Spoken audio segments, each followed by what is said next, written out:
Hello जी जी जी जी शफाक मलिक बोल रहे हैं। हाँ ठेकेदार जी की हाल चाल है? ठीक ठाक हो? काम बंद करता है क्यों यार? एक दिन ने तेरे को पहुंचो तुम काम बंद कर देंगे हो? कैसे बंदे हो तुम यार? काम मुकम्मल रखो, मटीरियल तुहानू सारा दिता है मैं, हर चीज़ तुहाडे कोल है। तुम काम क्यों बंद कर दो? काम तुम जारी रखो। हाँ ठीक है, ठीक हो गया। ओके ओके करो। बाहर बाहर कौन आया?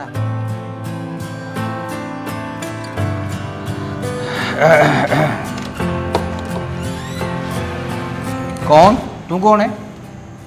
ਉਹ ਸਮੀਨਾ ਨੇ ਮੈਨੂੰ ਘੱਲਿਆ। समीना ने? पर समीना आप नहीं आई? ਉਹਦੀ ਤਬੀਅਤ ਠੀਕ ਨਹੀਂ ਹੈ। तबीयत ठीक नहीं तो तू की काम कर लेंगी? ਮੈਂ ਘਰ ਦੇ ਸਾਰੇ ਕੰਮ ਕਰ ਲਾਂਗੀ, ਸਫਾਈ, ਖਾਣਾ ਪਕਾਣਾ, ਸਭ ਕੁਝ। अच्छा मैं तुम जानता तो नहीं, बहरहाल चलो ठीक है आओ।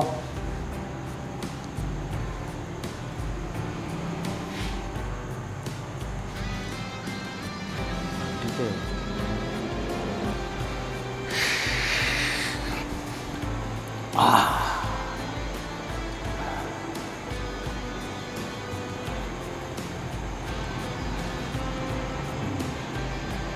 सूरत अच्छी है पर सीरत पर नहीं समझे। चलो आजमाना पड़ेगा।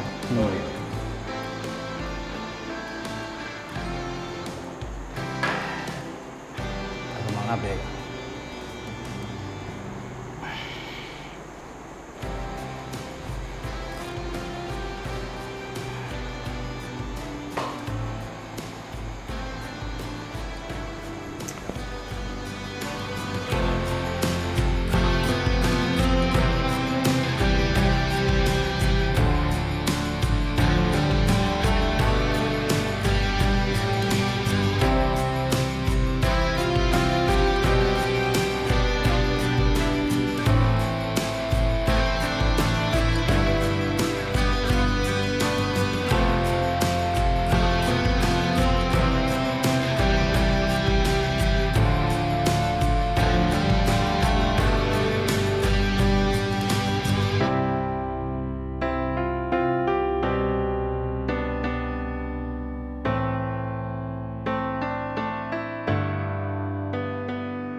ਸਾਹਿਬ ਜੀ ਇਹ ਚਾਹ।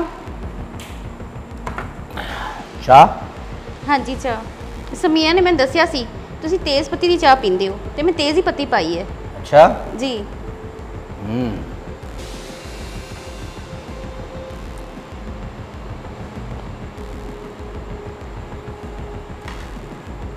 नहीं पसंद आई? Very good. चाय तुमने अच्छी बनाई है। अच्छा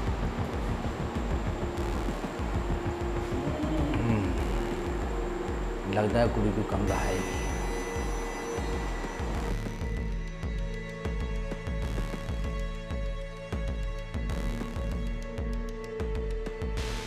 ਸਾਹਿਬ ਜੀ ਮੈਂ ਤੁਹਾਡੇ ਕੱਪੜੇ ਧੋ ਕੇ ਪ੍ਰੈਸ ਕਰ ਦਿੱਤੇ ਨੇ, ਰੋਟੀ ਵੀ ਪਕਾ ਦਿੱਤੀ, ਸਾਰੇ ਘਰ ਦੀਆਂ ਸਫਾਈਆਂ ਵੀ ਕਰ ਦਿੱਤੀਆਂ ਨੇ। ਹੁਣ ਮੈਂ ਘਰ ਚਲੀ ਜਾਵਾਂ? ठीक है जाना चाहनी है तो ठीक है जा। जी ਮਿਹਰਬਾਨੀ ਤੁਹਾਡੀ। बड़ी तेज है भाई। ਪਰਸ? ਓਹੋ ਸਾਹਿਬ ਦਾ ਪਰਸ ਦੇਣਾ ਤੇ ਮੈਂ ਭੁੱਲ ਗਈ। ਸਾਹਿਬ ਜੀ ਇਹ ਤੁਹਾਡਾ ਪਰਸ मेरा पर्स?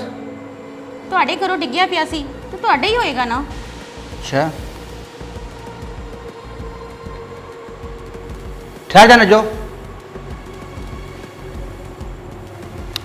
ए पैसे तेरे।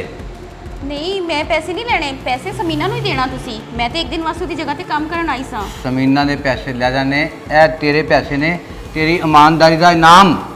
अच्छा इनाम? हाँ। ठीक है।